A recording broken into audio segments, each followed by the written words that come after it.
Corbo, 134 Mason Street. When someone mentioned tax collecting before, and Tom Polachuk, it reminded me of something from quite a while ago. A couple years ago when I was canvassing before the election, I had a couple senior citizen and handicapped people bring a concern to me, and I forgot about it. But they said, they complained that and I guess these are people that want to pay their taxes in person, they don't want to mail them in, but they had a complaint that Tommy Polachuk's house is not very handicapped accessible and there's not much parking to it. And knowing where he lives, I sort of can picture that that's about the case.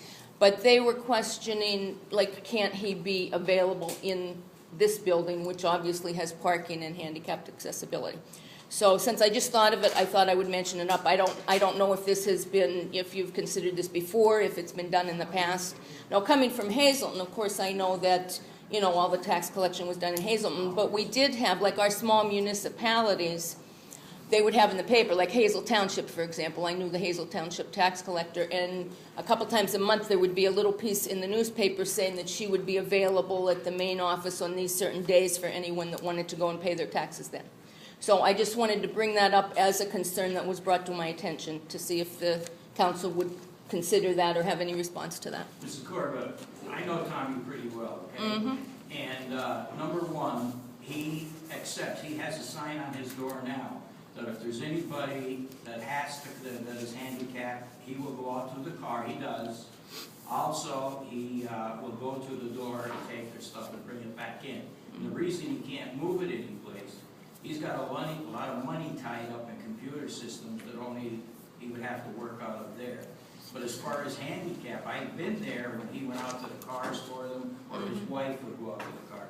Yes, there is a couple of steps that's hard for people to do, but he normally, in a situation like that, goes out to them or whatever. Well, they said even the doorbell was hard to reach, you know. Well, it's hard because there's two steps getting you have to reach. Yeah. But, I mean, there is a sign on the door, and he's willing to, you know, I know for a fact, because I go over there a lot. Donation. I'll mention it to him, but I know he has all the systems set up. Yeah, okay, well, I just thought I'd mention it because it was brought to my attention, so. Sharon, the American Disability Act permits him to do that as long as he has a reasonable accommodation, and that sounds like a reasonable accommodation, so he'd be within the law, so he's not breaking the law. No, Yeah. I didn't think he was, That very clear to the public. but like I said, I know that other municipalities do that, so. Okay. Also, he's an elected official, not through this borough council. We have no control over him, believe it or not. He sets his own hours, his own location, own everything. Yeah, okay. Yeah, he is making a reasonable accommodation. Plus, you call him up on the phone, he'll come to your house. Yeah.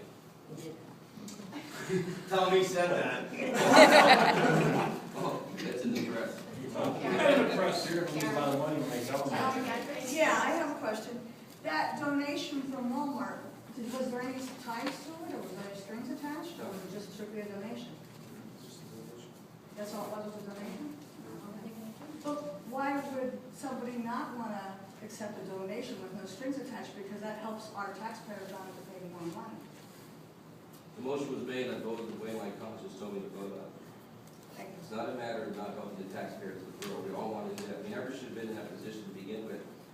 That was total mismanagement the previous 4 years before I got on council. Thank you. Thank you. Anyone else? Yes. Just want to make the council and the public aware that on December 30th, 2012, You have to state your name. Thomas McNeil